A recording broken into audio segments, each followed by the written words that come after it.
Hi sir, good evening po. Tanong ko lang po, nagustuhan niyo po ba yung pelikula? Yes. Hi. Opo. Ano pong masasabi niyo sa pelikula, sir, madam? Sir, ano pong masasabi niyo sa pelikula? Maganda. Actually, maganda siya. Tapos, may halo, iba't ibang emosyon yung makikita nyo dito sa pelikula ito. Iyak ka sa ending, pero may halong tawa din, may mga ayun, mixed emotion siya lahat.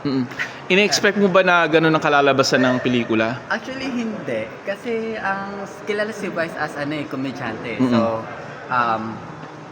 So, in-expect ko comedy lang siya. Pero, ayun, napayak niya ako, which is sobrang rare pagdating sa ayun. Before ba you watch his films? Yung mga private Benjamin, yung mga ganang level kasi So, for me is comedy. I And see. ito hindi ko talaga in-expect na mapapayak niya ako. Kasi sa private Benjamin, hindi. Pero nalulungkot. Pero yung umiyak talaga ako na grabe. Sino sa Kasi tingin sobrang sino ganda. sa tingin mo pinakamagaling dito? Sa movie na to, ang nag-stand si Jong, tsaka siyempre si Vice. As in talagang hindi ko Pero in-expect. para sa yung talagang nagulat ka Nagulat. sa acting nila. Eto, nakalimutan ko nilita.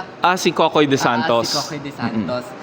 Grabe yung acting niya na akala bukal sa ay parang Wag mong nasa buhay wag mong niya. kung anong kwento ng character niya. Basta iano mo lang yung na mo sa kanya. Bas, feel na feel ko yung emotion niya, kuwang-kuha niya yung emotion ko, yung loob ko, and all.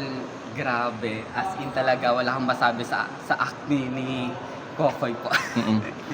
Kokoy De Santos. Thank you. Pangalan niyo, sir?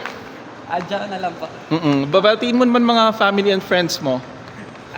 Binabati ko po yung mga friends ko, tsaka yung family ko. Yung kasama ko po yung family ko. Okay, oo. Nanood. Thank you. So panoorin mo tong mga ilang araw na darating Hendrix AA sa YouTube Sige para po. mapanood mo tong episode mo. Ah, Thank you so much. Merry Christmas.